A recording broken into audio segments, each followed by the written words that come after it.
All right, Council, that brings us to item 3, the 2011 Citizen Survey, and we have a presentation from Jane Courtemanche. And Ms. Courtemanche, you have our attention. All right, thank you. I'm just going to close this one.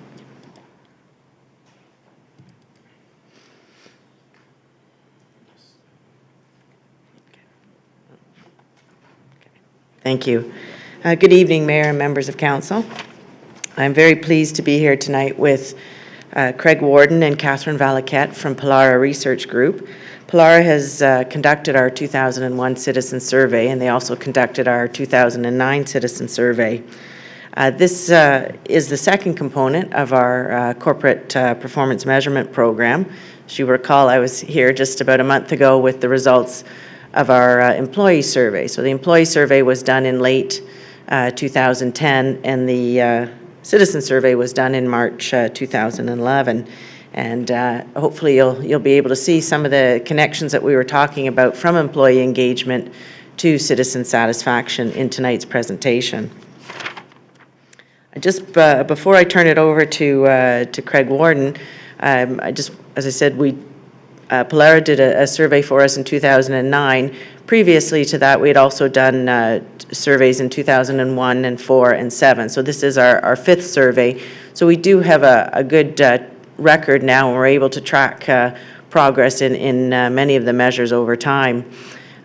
We do use these surveys throughout the term of council and throughout the year. We have incorporated the results through our strategic planning process, so we're reviewing them now, and we will be bringing back to council the strategic plan within the next month, and we certainly take into account the feedback that we receive from the public in that process. We also take it into account at the departmental level when we're doing our budgets and preparing our business plans, because it does give us excellent input from the broader public, and it helps us to ensure that we're able to track and measure progress as well. So I think it's a really important component of our corporate program. I'm just going to share with you sort of next steps before I turn it over to Craig to walk you through the results of the survey, because we do have a program to communicate and share with the public the results of the survey. It's very important that they know that we've heard and that council has heard what they've said. So we will share this through the local newspapers. We'll have it on our website, and we do create a poster that summarizes the results for our community centers and libraries. And internally, as I said, we also present it to the management team. We share it with employees. We have it on our intranet so that it can be broadly used throughout the organization and forms part of our actual business planning process. So you'll see and hear about these results, and actually I've already heard a member of council quote the results tonight, so I do know that you hear it as well, and I think that's very important for the public. So Craig Warden is going to lead off for Polara. He is the Senior Vice President of Research with Polara, and what Polara brings to the town is its experience. Obviously, it's one of Canada's leading market research firms, and it's conducted similar public opinion surveys at the municipal, provincial, and federal level. So it can bring to our survey a lot of insights from other levels of government, and this really helps give broader context to our results. So I'm going to turn it over to Craig. Thank you. Thank you, Jane. Good evening, Council, Your Worship.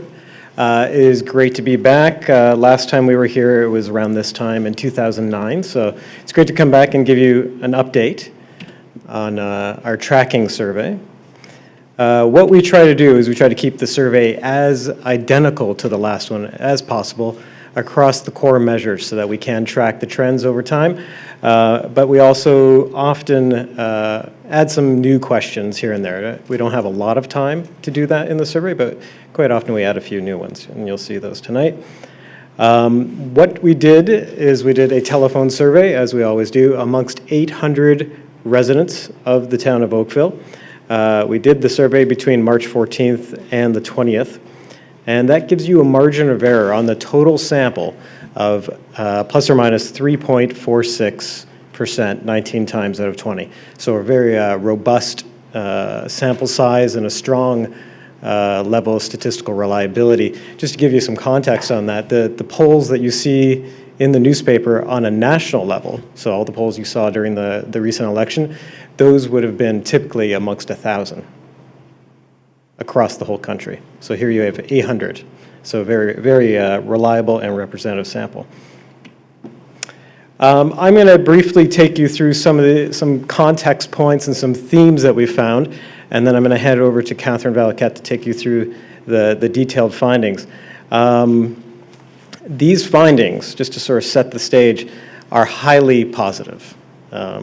We're not overstating that. These are amongst, in the studies that I've done amongst municipalities, which number more than 20 different municipalities, these are amongst the highest scores I've seen, both on the overall level and whenever we test any sort of specific service or aspect of life in the town. So these are very high on a standalone basis within the town and comparatively outside in the rest of the province.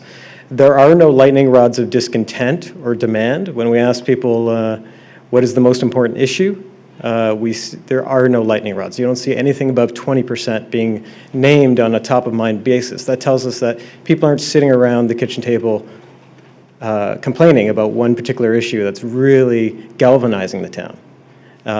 That number one issue is growth. It's 20%. That has gone down by half. It was 39% in 2004. That, for me, is one of the best measures in this whole survey for you. Is your number one issue in 2004 has been cut by half. And that's better than any sort of rating we could do on that. That shows you that you're tamping down concern about the number one issue. There's always room for improvement, and in particular, that improvement would be on intensity for you. Since your overall scores are so high, it's about moving those who say we're somewhat satisfied up into the very satisfied category. That's not easy to do, especially for any government, where there is a more cynical public than ever before these days, but you do have to always attempt to improve. It is notable also that Oakville performs notably well on traditionally challenging areas, the areas that usually municipalities don't do well on, and that is snow removal and customer contact. And when we say customer contact, we mean the person on the other end of the phone or behind the counter when a citizen comes in to get some service or phones in to get some service. When we get a data set, we try to look through it for consistent themes and correlations that might tell us something. And something really popped for us in this particular data set, and that is Oakville residents appear exceptionally engaged. You don't necessarily see or feel this from a data set, and this is fairly subjective, but it really popped for us when we were looking through the data that Oakville residents consistently appear to be more interested in the events and trends that are happening in their community than what I've seen elsewhere. And they're very engaged on what is happening with the government, what the government is doing, how it's serving them, how it's helping them, how it's supporting them. Even if they're unfamiliar with an issue, they still care. In other municipalities, we'll see a higher don't know. So on every question, there is an option for respondents to say, I don't know. I don't know anything about this issue, so I'm not going to provide an opinion. Oakville residents provide an opinion. And they do it not because they're trying to impress the interviewer, they're doing it because they care. That's what keeps coming through in everything that we've done, any sort of piece of research we've done in your community. There's also a sense that the public feels consulted and enfranchised and sort of brought in. And because of that, they do exhibit a sort of sense of ownership over what the government does. And that sort of, once you give them some consultation and engagement, it begets more. So where you see any sort of demands for more consultation, I'm actually reading that as part of a conversation, less than them banging on a door saying, let me in. Now, they already feel like the door has been open, and the genie's out of the bottle. They will want more. So for us, those were some very interesting and I thought helpful context and thematic points for you to keep in mind as Catherine takes you through the details.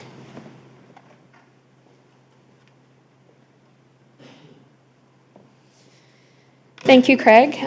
Thank you, Your Worship, town councillors, staff. Thank you all for having us here tonight to present these results. This is, as Craig mentioned, very much a good news story, and I'd like to go through some of the key findings and some of the more detailed results with you this evening. So one of the things that we notice is that overall satisfaction with the Town of Oakville government has increased from 2009 survey, up 4 points to 82%. And among your top 5 rated services, your satisfaction levels are holding steady. Now, those top 5 services include feeling of belonging and feeling safe, your parks and green spaces, public library services, quality of buildings' overall appearance, recreation fields, and facilities. You don't see a lot of movement in these results, generally speaking. This is what we consider to be a good thing because you're at such high satisfaction levels already. Where we do see some movement is with the town roads and sidewalks. That's up 4 points from last year, as well as winter road and sidewalk maintenance, and that's up 11 points from last year. In terms of contact, we note that just over half of residents indicate that they've contacted the town in some way in the past 2 years.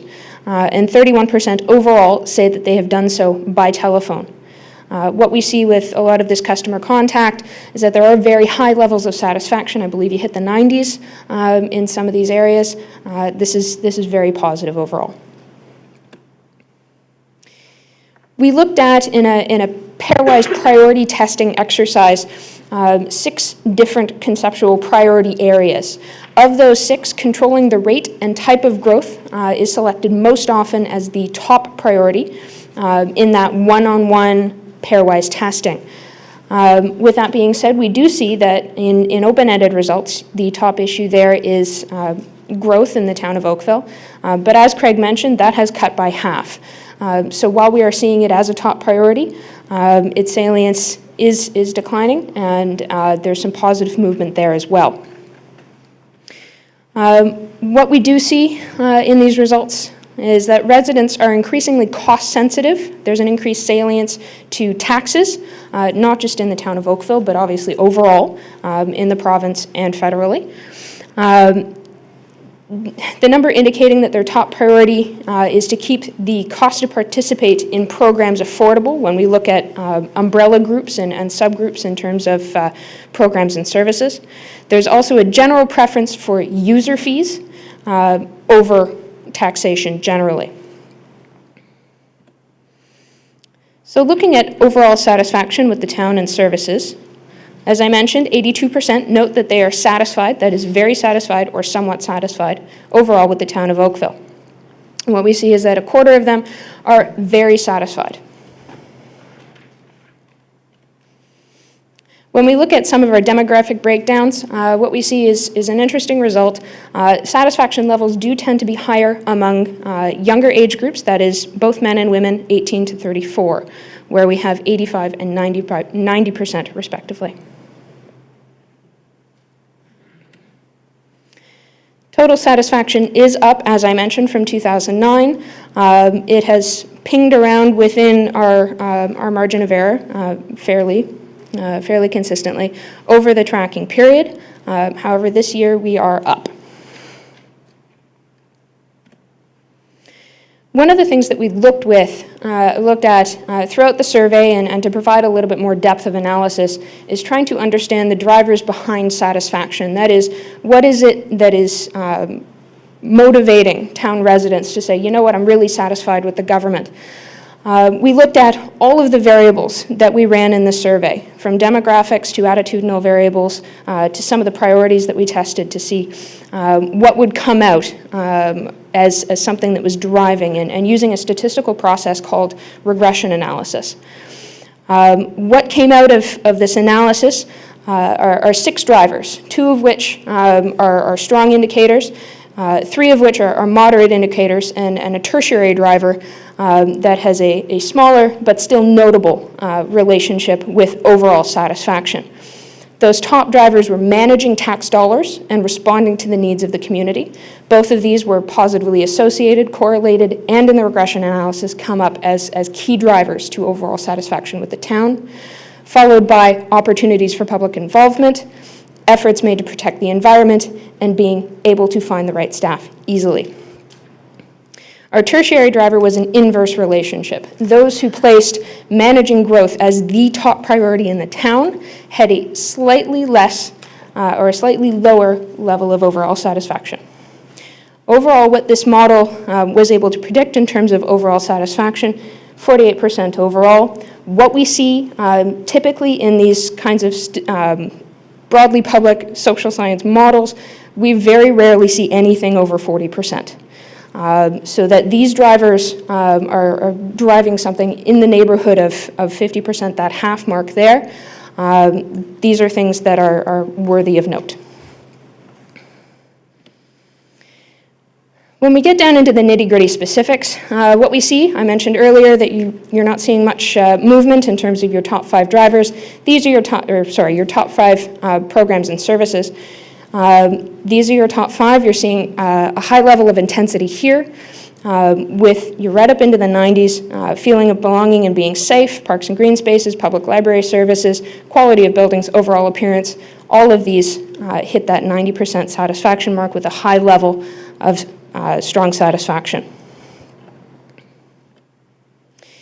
When we move down into our next tier, that is the 6 to 10, we see a slight drop in strong satisfaction, but still very high overall satisfaction marks, 89% ranging to 83% through that 6 to 10 range, from protecting heritage, recreation programs, harbors and waterfront areas, right down, to town roads and sidewalks. In our next tier, we see again another drop in the strong satisfaction there. Again, still those very high overall satisfaction marks into those 80% ranges. What we do see is that Oakville's emergency services has a lower overall satisfaction mark that puts it into this 11 to 15 category. However, the intensity, the strong satisfaction that we see there, 55%, keeps it very high on this tier. It also, of the other services in its grouping, it has the highest level of don't know or I'm not familiar, never had to use, that sort of thing. So those are the consequences of that low rating. When we move into our bottom tier, if you will, what we see here are still some fairly strong satisfaction scores, however, much less intense by comparison to our top tier. That is opportunities for public involvement, managing tax dollars, provision of municipal parking, and public transit. We see public transit at 53% overall satisfaction there. This is among the total population. Among your regular transit users, and we've defined that fairly broadly as those who use it at least once a month, overall satisfaction increases to 68%, 36% strong. This represents an increase both in overall and strong satisfaction, which is very positive. Moving on to contact with the town of Oakville, we see about 44% say that they have not contacted the town at all. In total, 31% say that they've contacted the town by telephone, 9% equally in person and via email, 5% using the website, and then so on down the line. The overall satisfaction level, more than 3/4 are indicating that they are satisfied with their latest contact experience with the town of Oakville. There's a strong intensity there at 49% who say that they are very satisfied.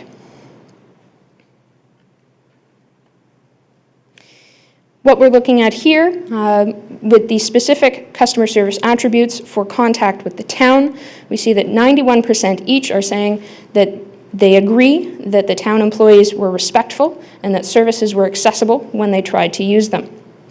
We see fairly good levels of intensity here with 63% and 48% respectively saying that they strongly agree with these statements pertaining to their most recent contact.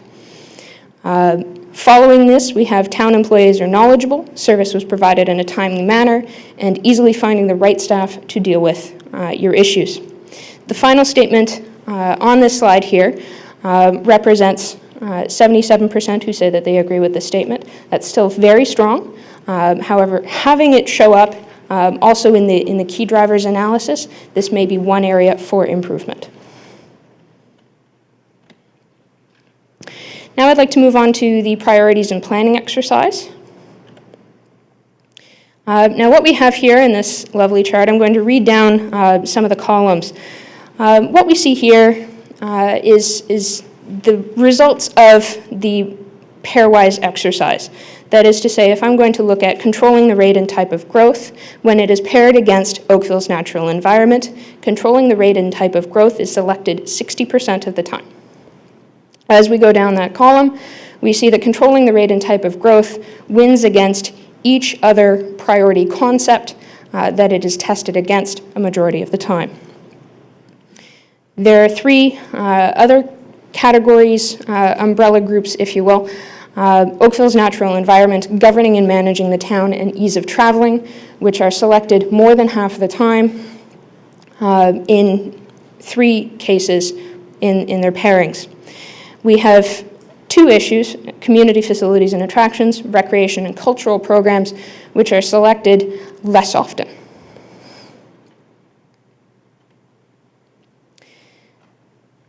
This graph represents one of the methods of analysis of this pairwise testing.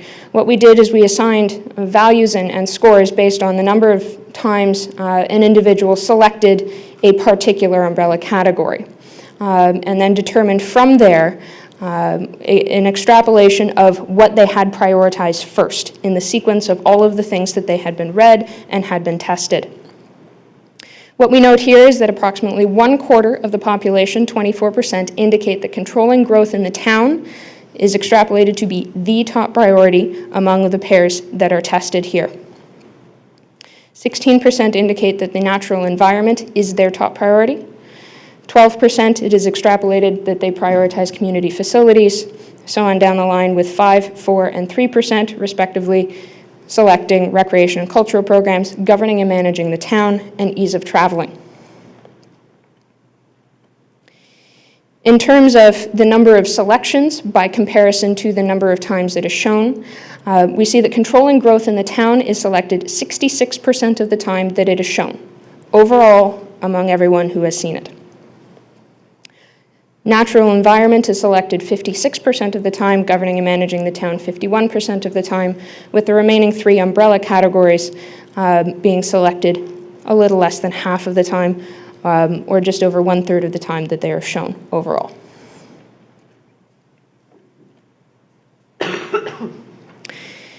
We dug a little deeper in terms of certain issues within the overall umbrella categories as to what would be the top priority within, for example, Oakville's natural environment, and we'll start here. What we see is that improving the town's air quality by reducing air pollution and protecting and maintaining parks, trails, and green spaces are in that statistical tie area for the top priority within Oakville's natural environment. What we see here is that 28% indicate that protecting and maintaining parks, trails, and green spaces is the top among those choices.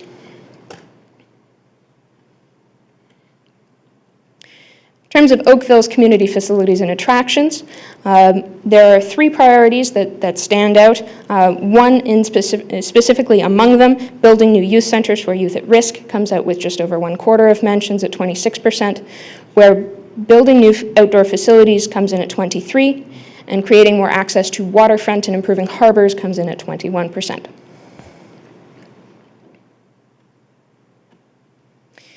When we look at Oakville's recreation and cultural programs, we see that there is one specific and identifiable key priority here, that is keeping the cost to participate in programs affordable. This speaks to, as I mentioned in the key findings, the increasing cost sensitivity of residents overall, not just here but everywhere. Looking at ease of traveling in Oakville, and that is not restricted to transit, it is also cars and individual vehicles here. We see that there is one key priority that stands out, and namely improving roads and bridges. Notably, increasing the number of transit routes comes in at 19%,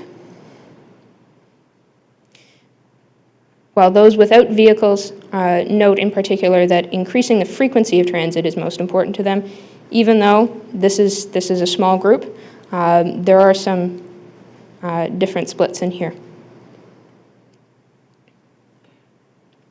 terms of governing and managing the town of Oakville, again, we have one key issue that stands out among the rest, that is ensuring open and transparent government at 40%, followed by cost efficiency of town services and programs at 30%.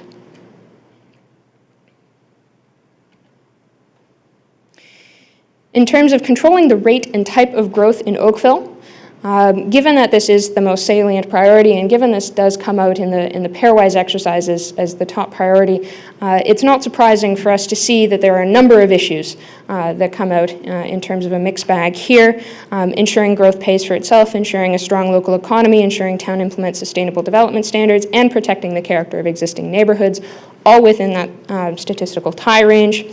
With the middle two, strong local economy and sustainable development standards, coming out with just that slight edge.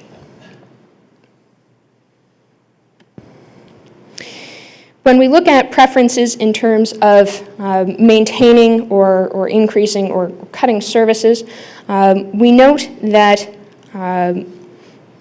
most residents indicate that they would prefer a tax increase. However, that is 56%, so it is a bare majority. And there is within that 40% overall who indicate that it's a preference towards maintaining service levels rather than increasing them. 41% identify saying no tax increase, please. Even among the 56% who say I would prefer a tax increase to maintain or increase services, 76% of that group indicate that they would prefer an increase to user fees rather than an increase in property taxes.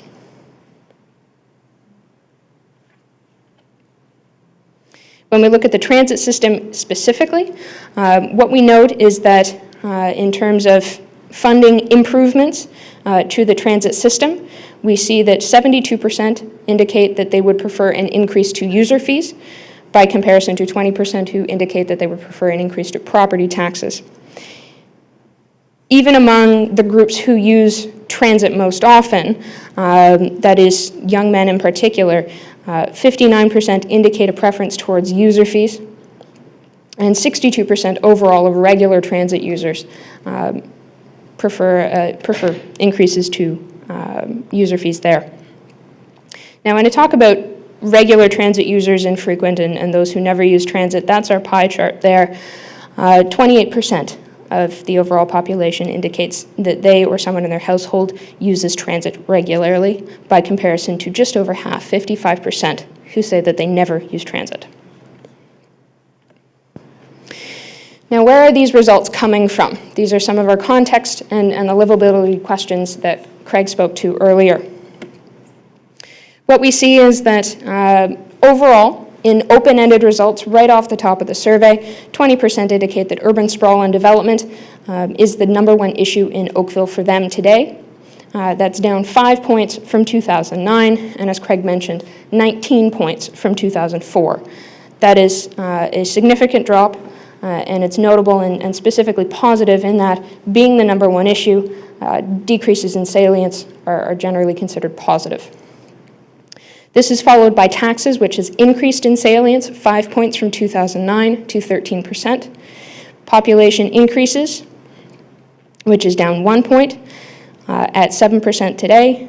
Traffic and the local hospital, which are both at 5%, the latter of which has increased 5 points in salience from the previous iteration.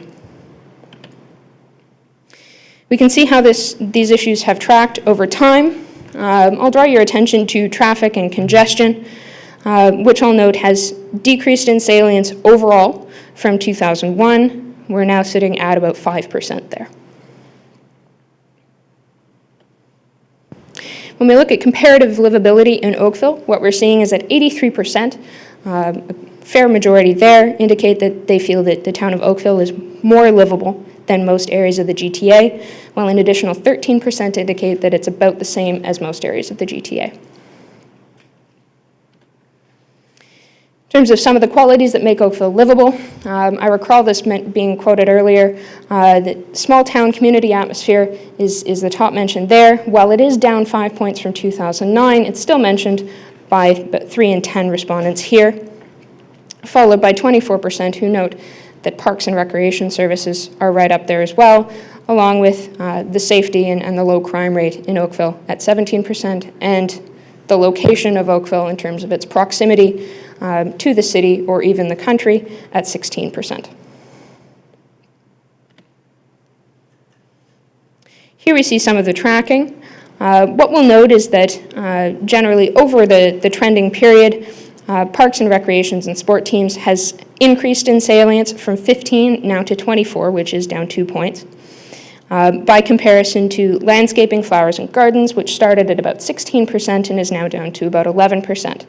Again, these aren't huge drops, but they are something to note. In terms of obstacles to being the most livable town in Canada, what we're seeing here is that no one issue is mentioned by more than 1 in 10 residents. This mixed bag, if you will, is something that we consider to be fairly positive, even if some of these issues are increasing in salience, such as the cost of living up 2 points, public transportation up 3, and high taxes up 3. What we'll note is that some of the challenges to livability in Oakville have decreased in salience in terms of the overall tracking trend, notably traffic and development issues. High taxes, as I noted earlier, has increased in salience. This is something that is, again, across the board, not just at the municipal level.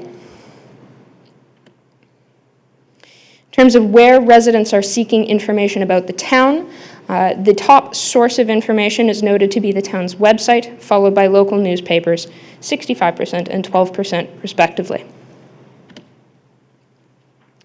That comes to the end of my presentation. I invite you to ask questions if you have any. Well, there's certainly going to be questions. My goodness. I'll just start. Councillor Elgar, would you start? The rest of you, would you put your hands back up? I'll make a list.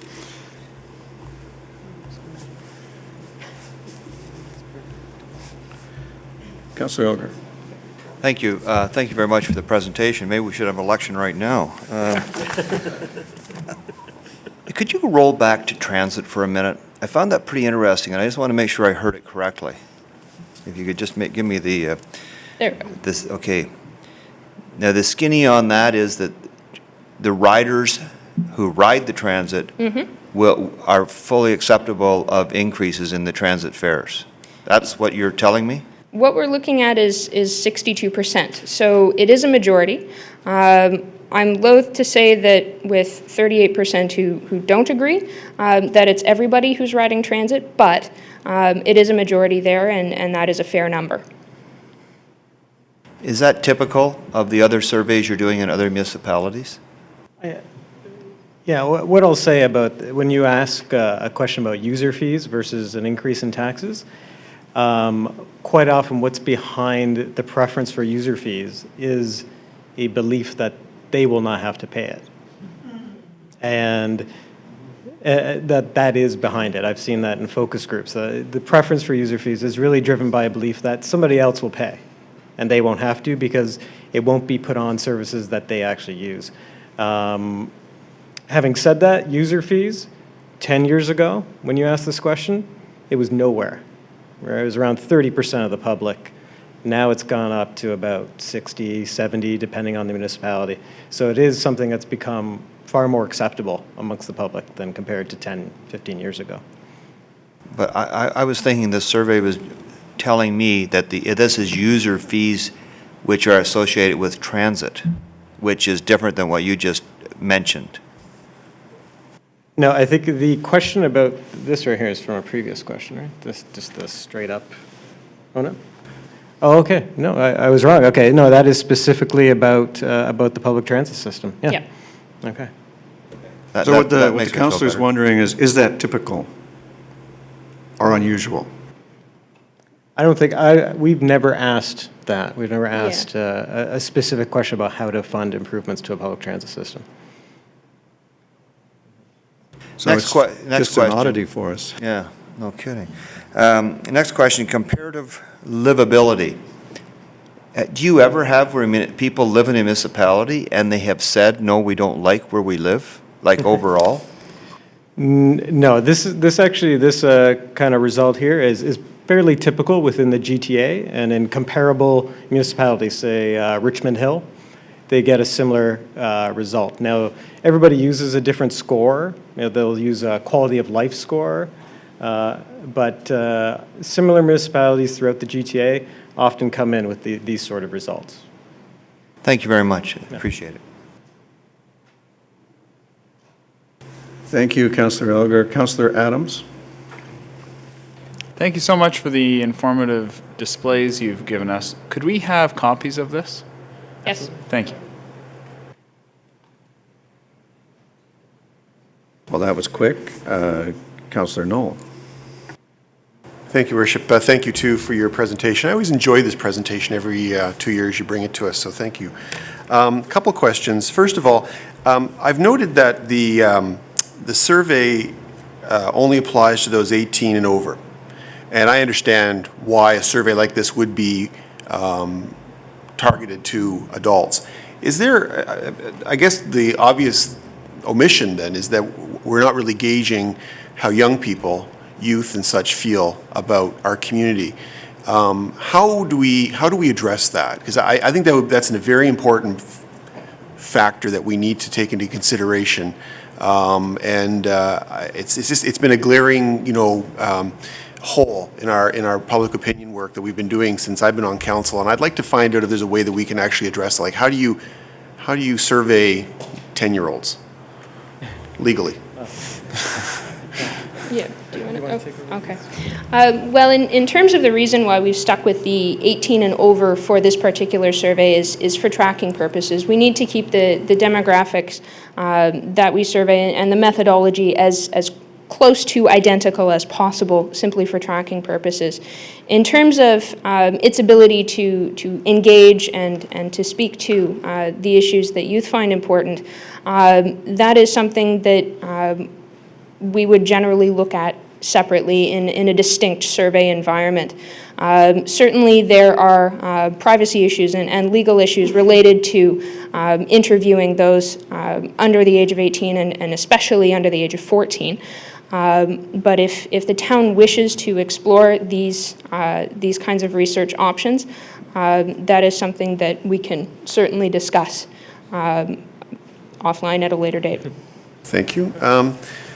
Second question is with respect to one of the charts, tables, I guess it's a table, on page 2 of your interview schedule, where the question 3 is, what are the qualities or features of the town of Oakville that make it livable? I mean, it all seems pretty reasonable, and -5, +4, those all seem like reasonable ranges. What is this 16% other? Like, why did so many people just, it seems to be like when we've got things like, -5 in small town community family atmosphere, it seems really odd that we have this 16% other factor there. Why is that there? It does seem odd, and that's something that I look at personally when I review, because these are open-ended responses that come to me in the form of verbatims. I look at those verbatims, and I make sure that they've been categorized appropriately, so that where we do see change, it's real change, not superficial. One of the things that I noted was that there were a greater number of single mention issues. Things coming up like, I don't like the curb that's on my driveway, or I happen to like the flower bed that's at the end of the street. Some of those get categorized. The flower bed at the end of the street would go into landscaping, flowers and gardens, for example, versus the curb at the end of the driveway becomes an other single mention issue sort of thing. So in this context, it would be they like the town because of their curb, right? In that context, It just yes. seems odd that it's 16%, though. I could see that being in the 3, 4, 5%, but 16. Okay. It's about the councillors in Ward 4. That's what I hear from my colleague. Can you, on the transit issue, and it's an interesting one. Councillor Elgar brought it up, and I just want to push that a little bit further because I'm afraid of how that gets interpreted, and I could see, a case being raised, case being put forward to raise transit fares. When you ask this question, do you take into account the fact that a fairly substantial number of our population gets subsidized transit fares from GO Transit? What we're looking at is overall population numbers, rather than specific, we're only asking the question or we're controlling for a particular population. What we do see is that there are specific demographic differences. I understand that the cross-tabulation tables have been shared. So certainly they're visible on the crosstabs, and I would encourage you to look at those and explore those. We do see some differences there. Generally speaking, however, what we see overall is that there is a majority who say a preference towards user fees. Okay, I got a copy of the crosstabs today, so I'll do that. I only read half of the 500 pages so far, so just kidding.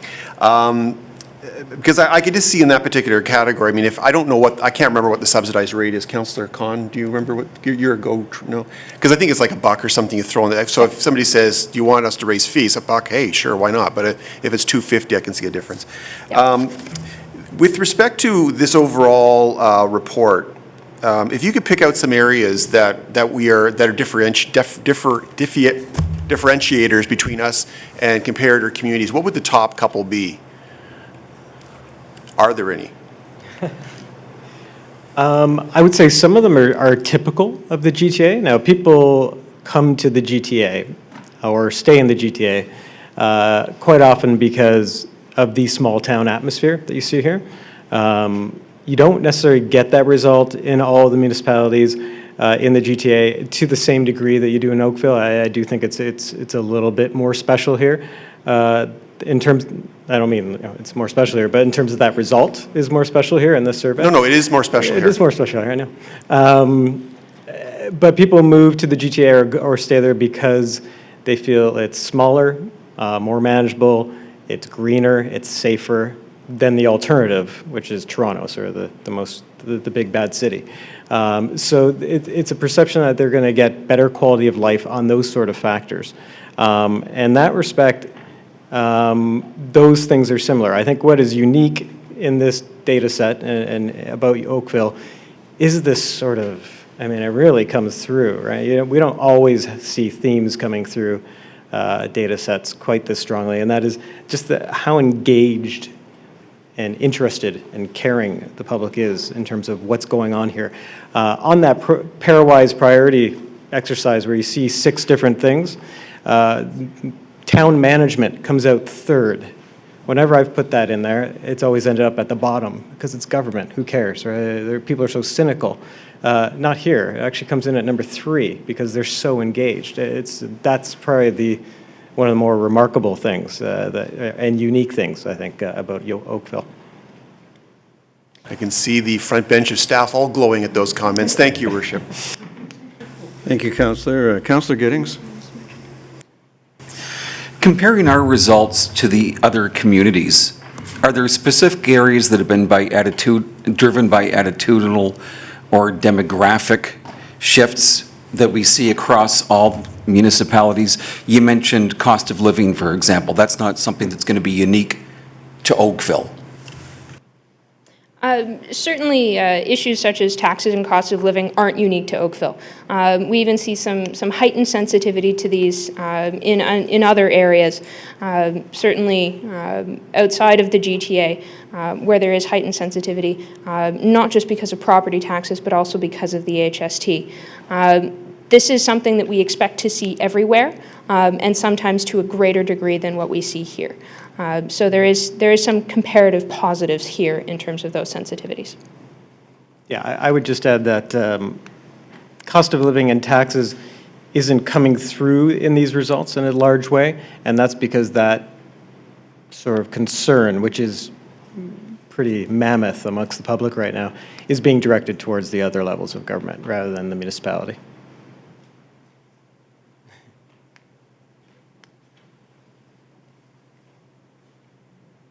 All right, thank you, Councillor Giddings. Councillor Bird.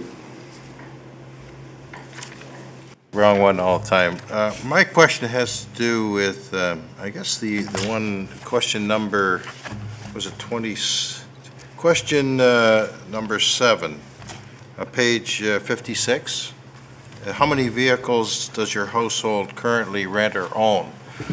Why would we be asking that question? And is our results comparable with other municipalities as to the ownership?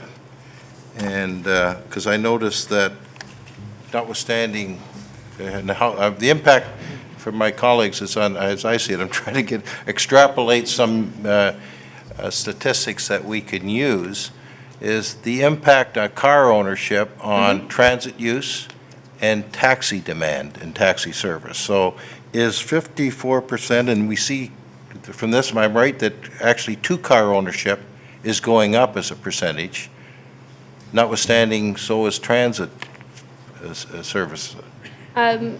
It is something interesting, and that is the reason that we wanted to ask the question in the demographic section in order to compare its use, vehicular ownership to transit use. My understanding is that it is a tracking question, so we wanted to keep that in there in order to be able to track that kind of statistic. What we found here is something that we do expect to see, that despite car ownership, there is some use of transit there, and that given some of the ratings that we see for public transit, that it is more popular even among regular transit users, that it would increase even as vehicular ownership does as well. Okay. What about, and there's nothing in here about, and we're going to be dealing with a taxi. Is there some sort of a corollary here between the transit users, the availability, and I think we have a high number of cars available, because two-car actually ownership is increasing, and you would expect it would be going the other way if in fact with transit use, and taxi uses, like all three seem to be, I'm having difficulty sorting out which one affects the other.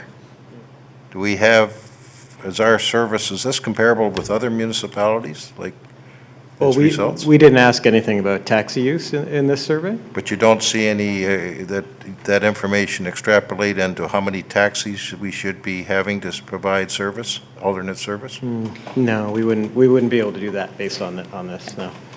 Okay, I think we're asking that question to staff, so if they can't help us with the answer, I guess we'll have to find it another way. Thank you. Thank you, Councillor Bird. Councillor Demoff? When you show the satisfaction, it's a total of the very satisfied and somewhat satisfied. I just wonder if there's any areas, or if we could see if there's been any movement from the very satisfied where it's becoming less and somewhat satisfied is becoming greater. That's something that we can certainly make available. I don't have the numbers offhand. Certainly it is available, and we can make sure that you get that information. And my other question had to do with how people find out information about the town, because I see our Let's Talk Oakville newsletter is a very sad 1%. But you also have town brochures and publications, and I'm just wondering how you distinguish that when you're talking to people, and if people confuse the two, because while we might know what Let's Talk Oakville is, I'm just wondering if there's any differentiation made when you're actually conducting the survey. Again, this is an open-ended, it's a partially open-ended question. So the response options are available, but we don't necessarily read them.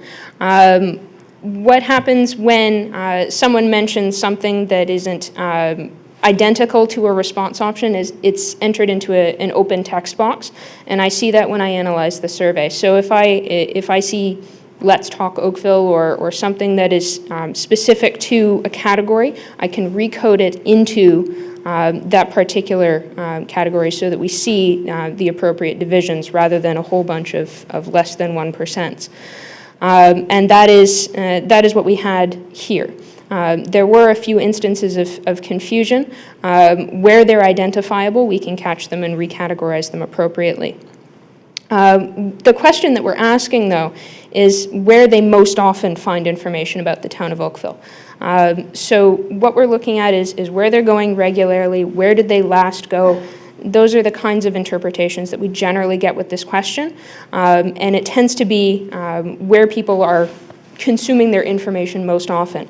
And in terms of website usage, this is a trend that we see across the board. Where people are getting their news, where people are getting other information, it's becoming increasingly internet-based. So it's not surprising to see that where they get information most often is through the website, although what we see is that there is a contingent that is still using the paper copies of various sort, most often there. So when you ask these questions, are you giving options to people, or do you just ask the question and say, how do you find out about the town of Oakville, and then wait for them to give you a response? Do you know what I mean? Or are you saying, do you get your information from the internet, from the, like, are they given the actual options? I'm going to look into that for you and get back to you on that response. My understanding is that there are 6 pre-coded, what we call pre-coded and red options here that are available for response, and that there is a separate other category. I'm going to have to check on that for you just to make sure I'm giving you the right answer.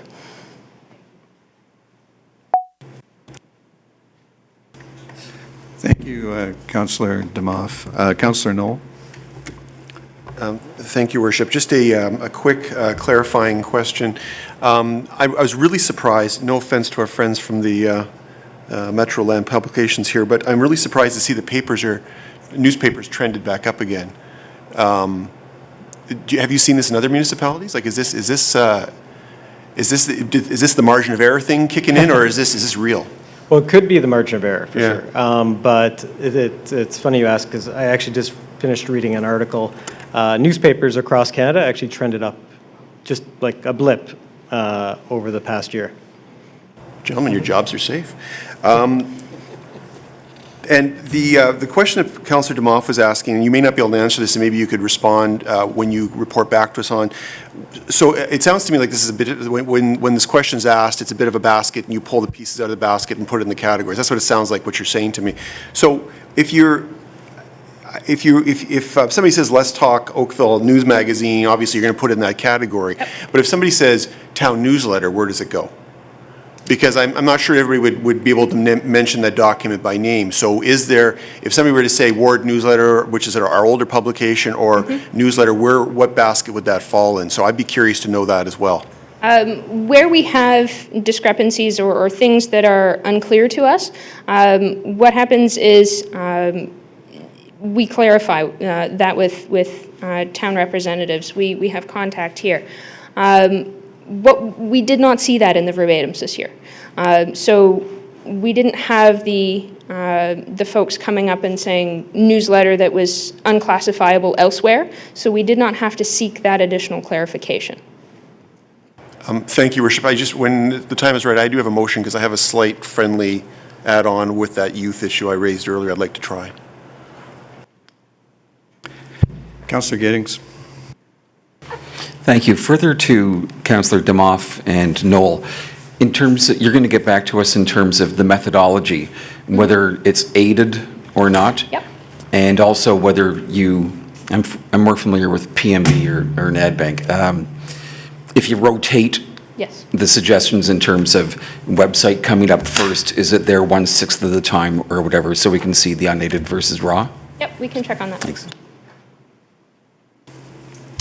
All right, thank you, everybody, and thank you very much for your information. And Councillor Knoll.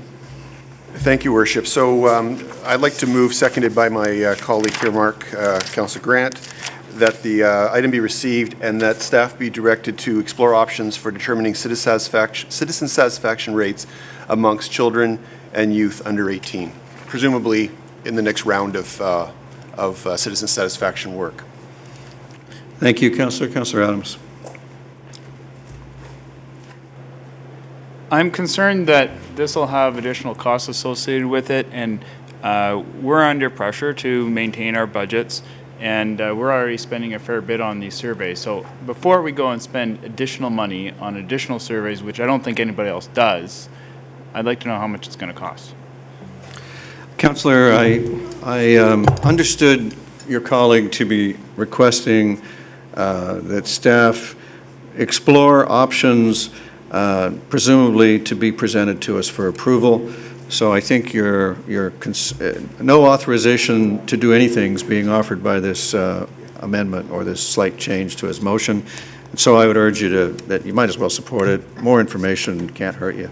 That's absolutely fine, but I want to make sure that we're not giving approval to it.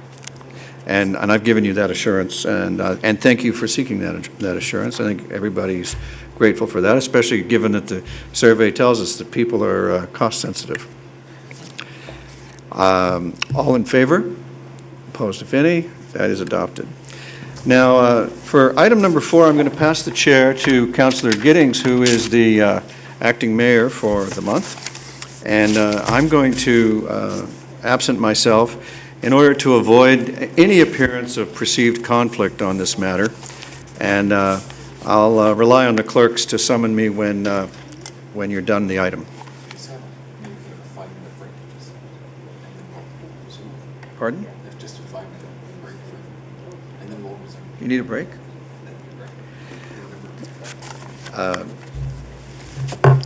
Councillor Giddings' first act is to declare a 5-minute recess.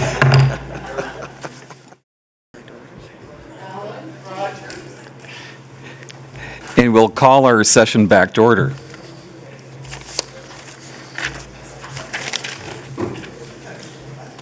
Item 4.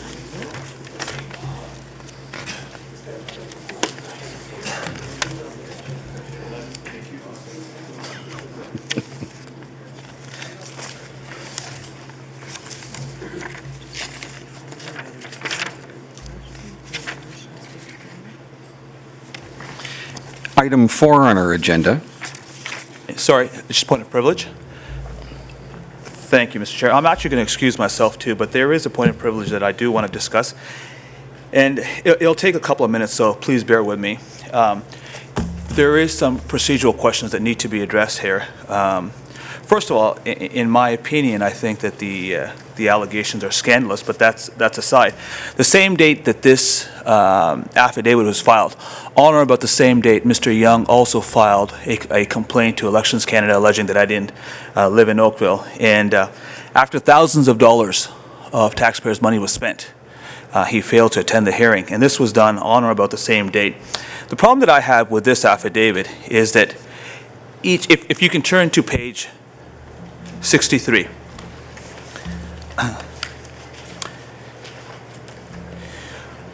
You're required to fill out, you're required to fill out one of these affidavits for every alleged wrongdoer. So if you have 12 wrongdoers, you're supposed to fill out 12 affidavits. If you'll see the sections, like for example, section 2, I have reasonable and probable grounds to believe that a member, not members, and there's no a bracket with an S after. Also, if you'll see, it says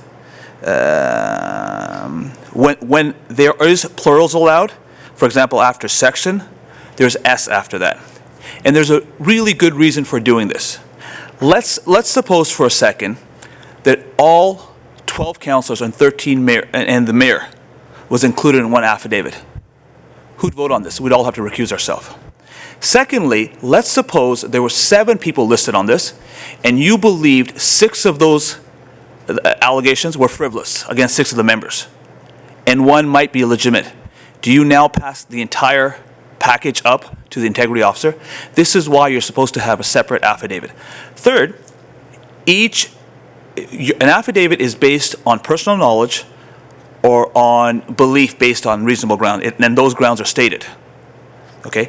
And if you don't rely on that, on the very top it says, please note that signing a false affidavit, and it goes on to say, could result in civil liability. So when you're signing this document, you know that it's based on personal knowledge or reasonable grounds giving you belief. Okay. On both sections, sections 1 and 2, my name is not mentioned. He mentions Mayor Rob Burton. And then on the bottom, where it says, the particulars of which are as follows, that's the only time he mentions my name. Okay. Then he attaches, Mr. Young attaches an affidavit, which is again, filled with, false allegations.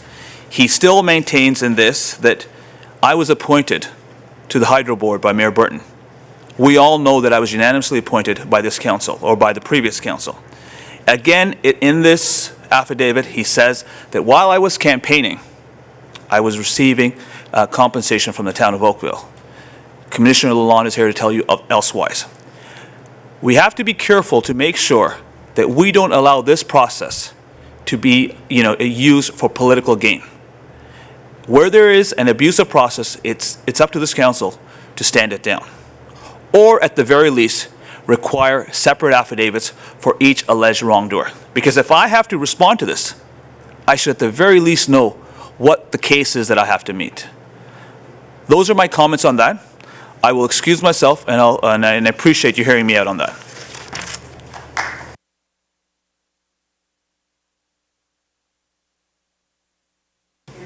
Councillor Dudek.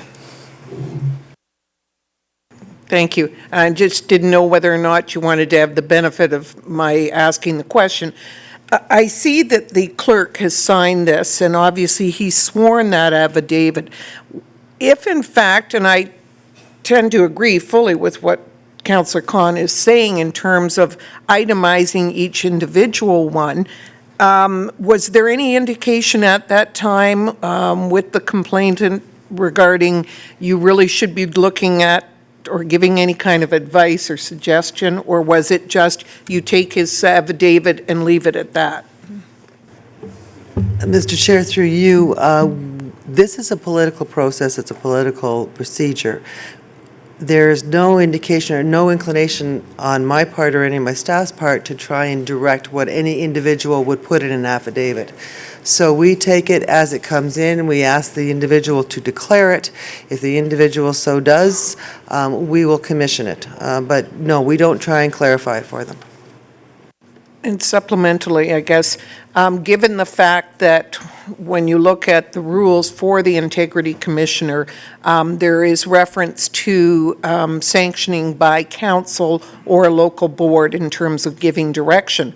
So if in fact a council were supportive of the concerns that have been raised by Councillor Khan, that would be something whereby we would give direction to the clerk to either go back and get further clarification. I'm just trying to think through how the process would be whereby, Through you, Mr. Chair, again, the process for an integrity complaint is that it comes in, and if it is against a councillor through the code of conduct, through any kind of impingement or infringement of the code of conduct or any of the policies or procedures of the town, the complaint is presented to council, and council's authority is required for us to send it to the integrity officer for the preliminary information report. The actual issue of whether or not that falls within his purview and the association with Councillor Khan and the Hydro Board may be one of those things that comes back in the preliminary report as to whether this is the process for that complaint. However, the Hydro Board is also not one of the boards that is subject to our integrity officer procedure. thank you. And I guess supplemental to that then, given the fact that usually we send things to the Integrity Commissioner to do that investigation, that is something maybe that we're at arm's length saying, that's your job, you do it, come back and report to council. So she, whoever the person is, may very well address the issues that Councillor Khan has rightly raised in this meeting, and maybe even out of that process have some sort of a recommendation in the future for us to adopt so that we can, address if this is in fact an issue that the Integrity Commissioner identifies. Do you know what I'm asking? Through you again, Mr. Chair, I would suggest that that would be what the integrity officer may come back with. And the integrity officer, when he comes back with his report, will be available to answer questions as well. Councillor Knoll. When an integrity report comes back from the Integrity Commissioner, does the council have an opportunity to review it in camera before it becomes a public matter? Or does it have to be dealt with in public session? Through you, Mr. Chair, again, it depends on the issues that are raised in that report, but for the most part, the integrity officer process is a public issue in terms of the transparency and accountability provisions of the Municipal Act. Can I make comments now, Mr. Chair? I have a real problem discussing this at council. I don't think that, I mean, these allegations are serious, and whether they're vexatious or not, that's not for us to determine. We have, the province of Ontario has put in place a process to adjudicate these issues so that we don't, I'll use Councillor Khan's previous words, we don't create a kangaroo court to try one of our colleagues, or two of our colleagues, on fairly serious allegations.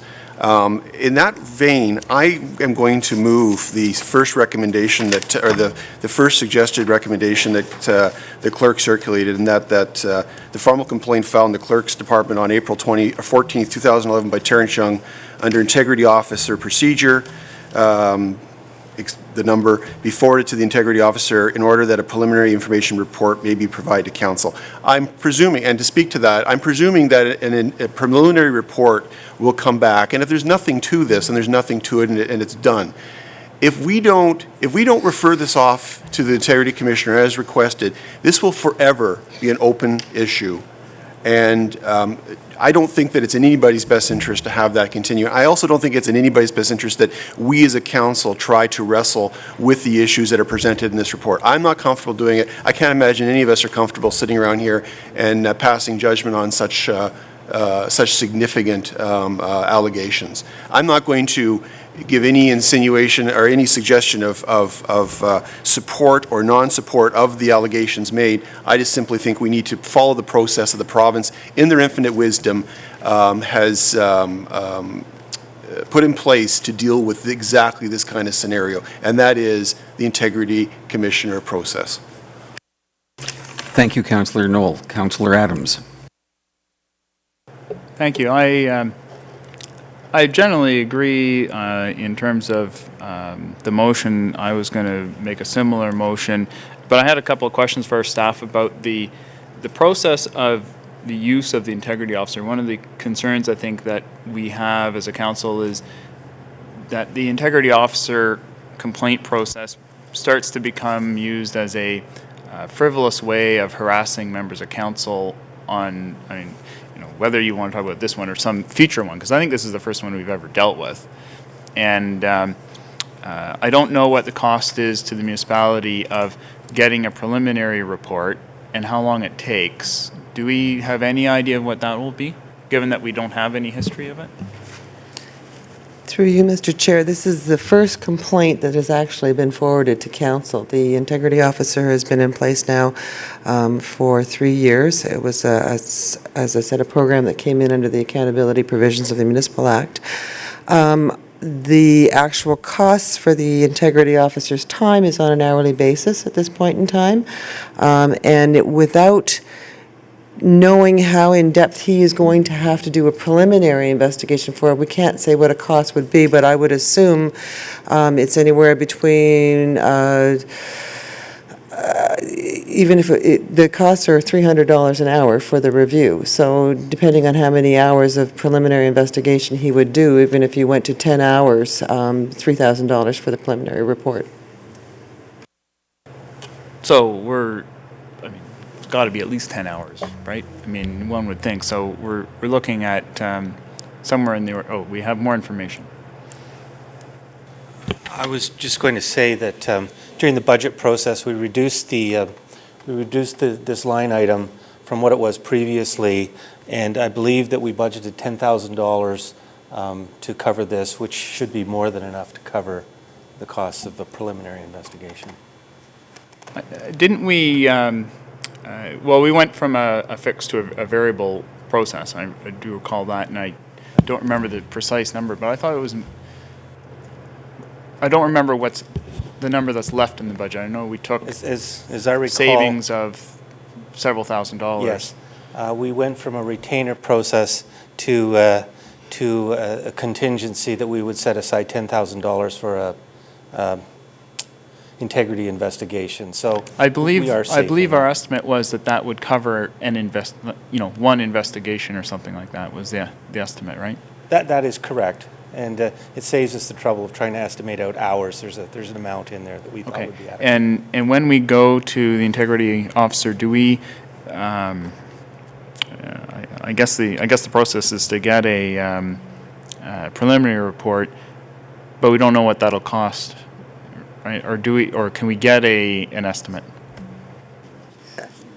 Through you, Mr. Chair, the preliminary report is the estimate of the full cost, so I would assume and can actually converse with the integrity officer to be as circumspect in that preliminary report as possible in terms of cost to the town, because whether or not this council determines to move forward will be based upon those preliminary investigations and the costs, I would assume.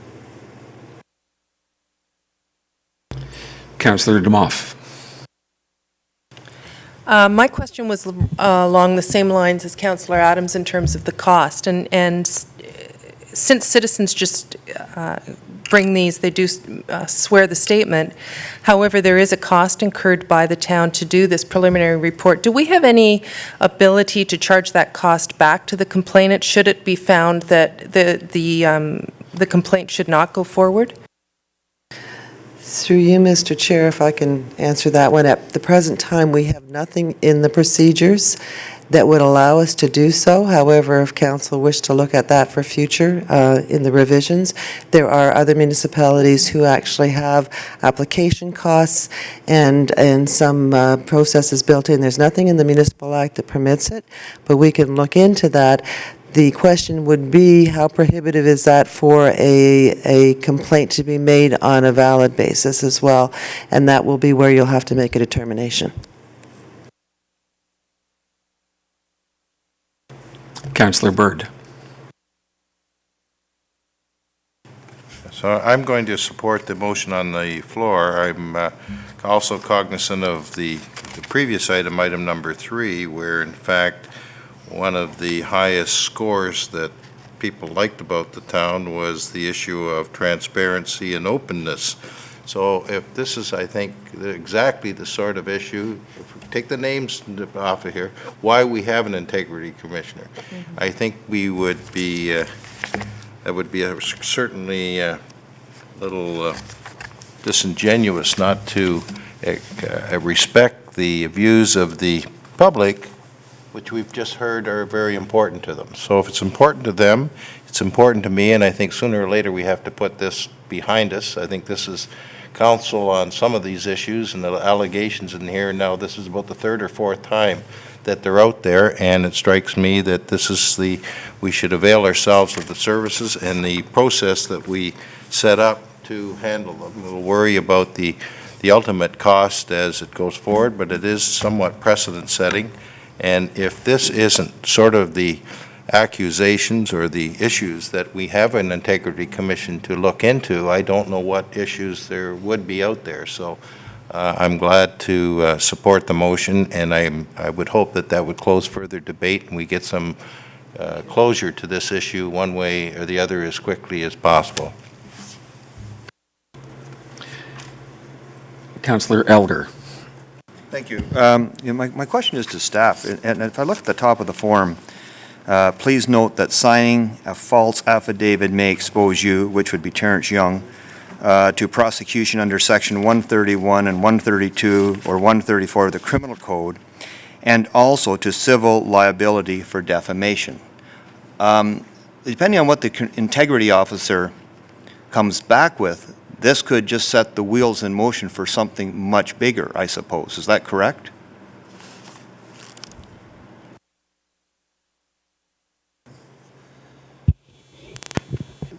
Through you, Mr. Chair, the Commissioner has the authority under the Municipal Act to refer any matter that's been referred to him to the police in the appropriate case. So that may be an instance where you get into sections of the Criminal Code. And in terms of civil liability for defamation, that would be an action, a private suit of action for damages by a party who feels they've been aggrieved by the process. Thank you very much. That clarifies what I guess it's exactly what I read, and I thought that's what the way it would be. Councillor Duddeck? Thank you, Your Worship. Whatever, go for it. Okay. Okay, I know, already he's promoted. I would concur with my colleague, Councillor Berg's comments about trying to put this discussion to rest as soon as possible. I'm concerned about us bantering back and forth something that rightly belongs within the purview of the Integrity Commissioner, and given the sensitivity and the what shall I say, contentiousness of this issue that has been within the community for the last little while, I think we need to move on and put it to bed.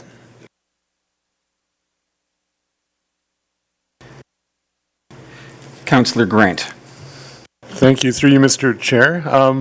I would be supporting this motion on the floor. This is an open sore, and if we don't do anything to tend to it, it's going to end up wounding everybody's reputations in the long run. We need to just bandage this up and make sure that it's dealt with in the right fashion. And I'd even call the question as we could right now. Can I get a recorded vote, please? We're in committee of the whole. We can't do that until we go out of committee of the whole. Mr. Chair, we are in committee of the whole. We don't have recorded votes in committee of the whole, but a recorded vote can be called upon approval of the committee of the whole report later this evening.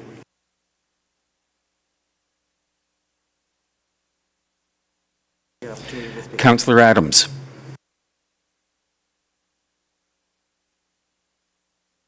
Anyone else like to speak on this matter? Councillor Knoll. Well, first of all, just for clarification, do I have a right to speak to this again with a call, when the motion's been called? I think that only first-time speakers, or I don't want to do anything wrong here. That's correct. Maybe the clerk could provide advice? The question cannot be called until such time as all first-time speakers have been given the opportunity to speak. If indeed the question or the motion to call the question is approved by council, then all first-time speakers having been given the opportunity to speak, the motion could be put forward for a vote at this time. So I don't have a right to second-time speak, second-time comments? Through you, Mr. Chair, no. Okay, just want to make sure. Thanks.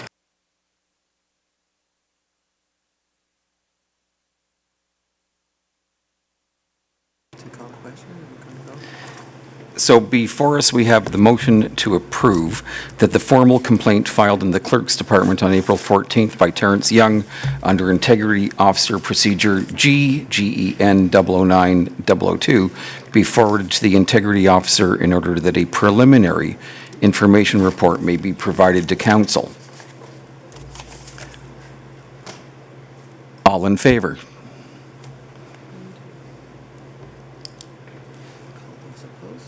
Opposed, if any?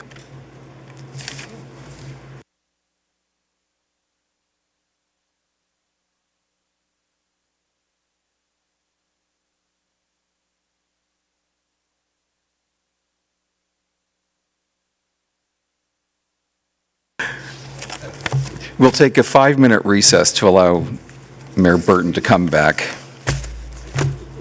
Or we could just continue. Did he want to come back? He did. Yeah. Mayor Burton would like to come back.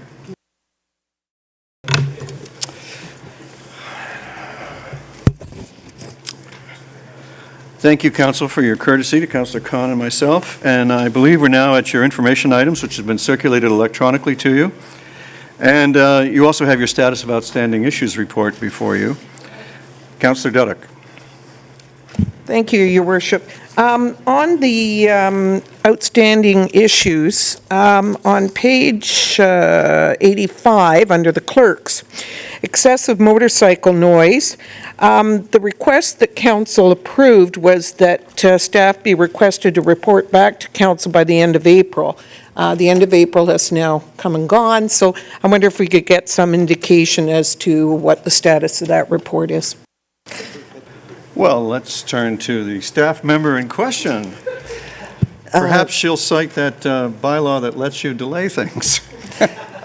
Mr. Mayor, through you, yes, there is a provision in the procedure bylaw that if we cannot meet the deadline that council imposes, we will report to council. We are currently now waiting for a response from Halton Regional Police as to whether they would have the ability to enforce any noise bylaw. And once we have received the information back from them, we will be finalizing the report and filing it before the Administrative Services Committee. Thank you, Madam Clerk. Thank you, Councillor Dudek. Are there any notices of motion or emergency or congratulatory or condolence items? Councillor Giddings? I have a request for report, Mr. Mayor. Well, then, why don't you wait for the request for report section of the meeting? We're about to get there. I thought we did. New business, notice of motion, emergency, congratulatory, or condolence, right there on your agenda. We now come to regional reports and question period regarding town boards and advisory committees. Councillor Robinson. Your Worship, I'm going to see if I can get through this. About 4 or 5 months ago, the new board of the Bronte BIA became an entity, and initially there were some concerns and some hard feelings over a reasonably short period of time, and I'd like to report to council that it's moving along very harmoniously under the leadership of Vicky Scott, the new chair, and it's just, as I said, working out very well, and they're doing a good job. There's 4 or 5 points, Your Worship, I'd just like to draw to council's attention. The Canada Day planning is well underway and will be a spectacular event, superb entertainment, food, beverages, and merchandise. The Harbor Days with the Empire Sandy is happening in August 12th and 13th. The Bronte Post Office is now estimated to be open in Pharma Plus sometime in June.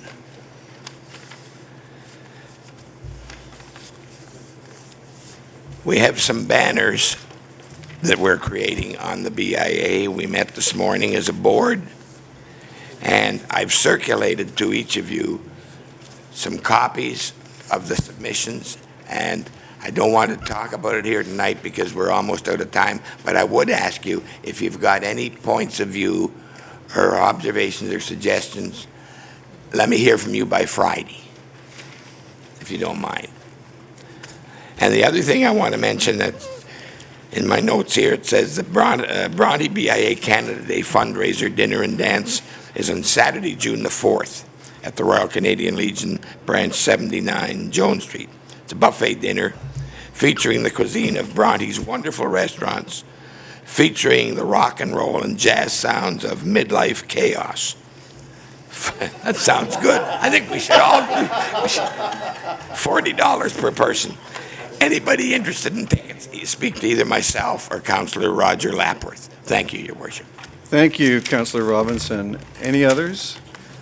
Councillor Giddings, that does bring us to requests for reports, and we have a request for a report on our desks from another pair of councillors, but you did grab my attention first. Would you like to go first? Out of order, my apologies, Your Worship.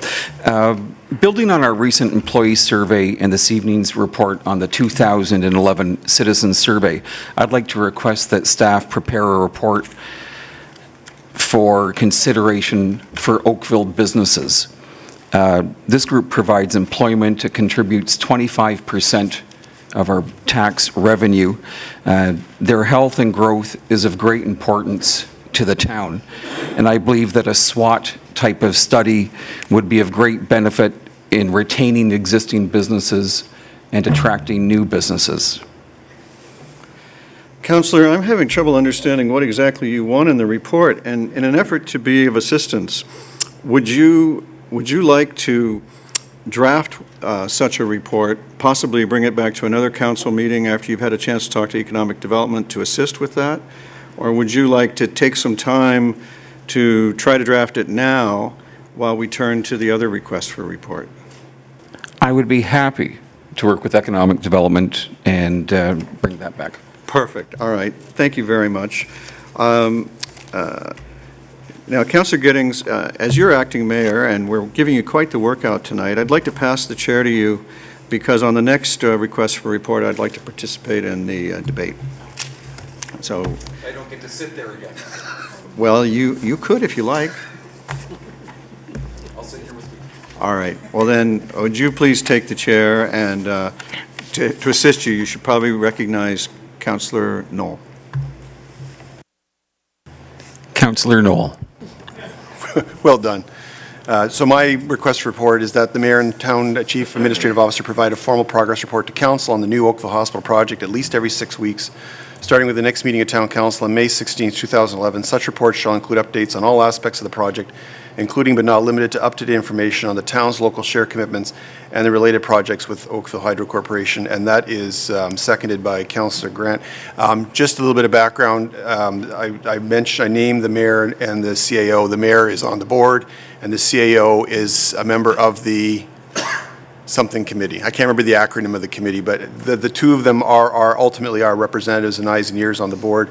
I've spoken to the CAO about the timing, and it was at his advice that 6 weeks would be an appropriate interval.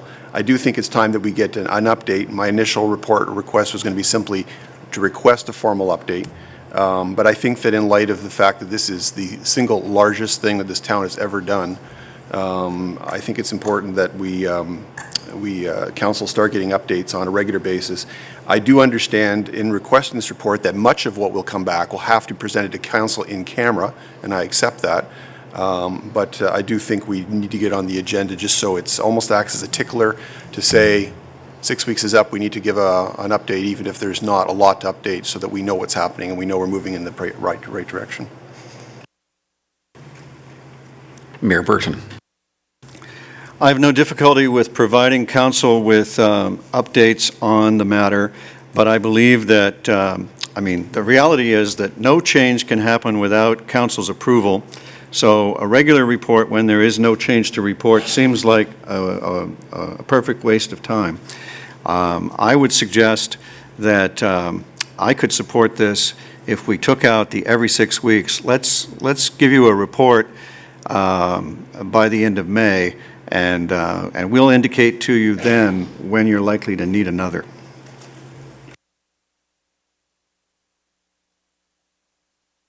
Okay, how about a compromise then, Your Worship?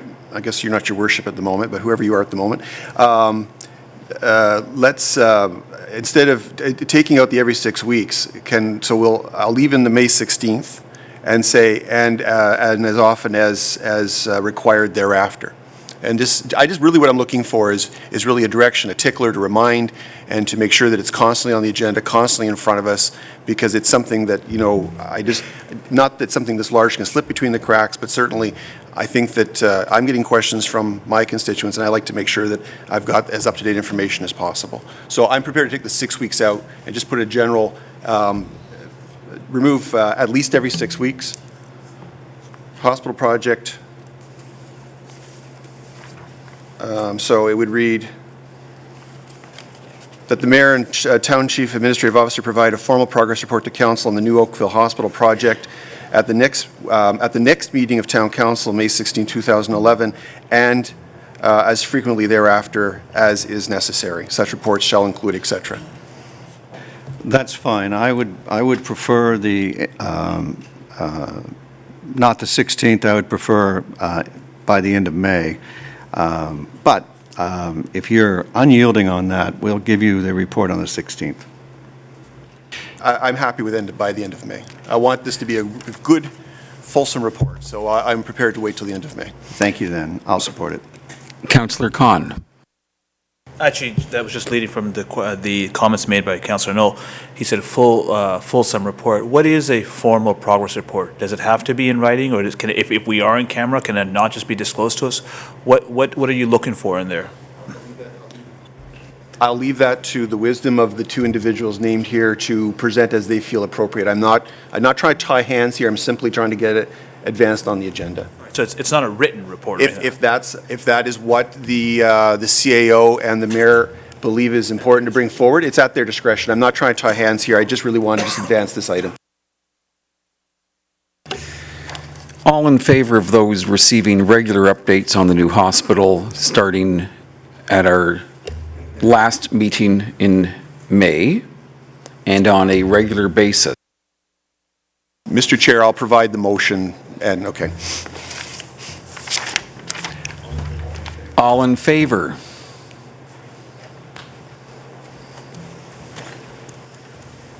Opposed? Carried.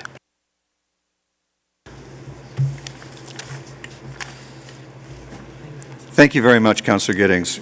You've done a fine job. Don't let anybody tell you different. Now, I'd like a mover and seconder, please, for the consideration and reading of the bylaws. Councillor Elgar and Councillor Grant.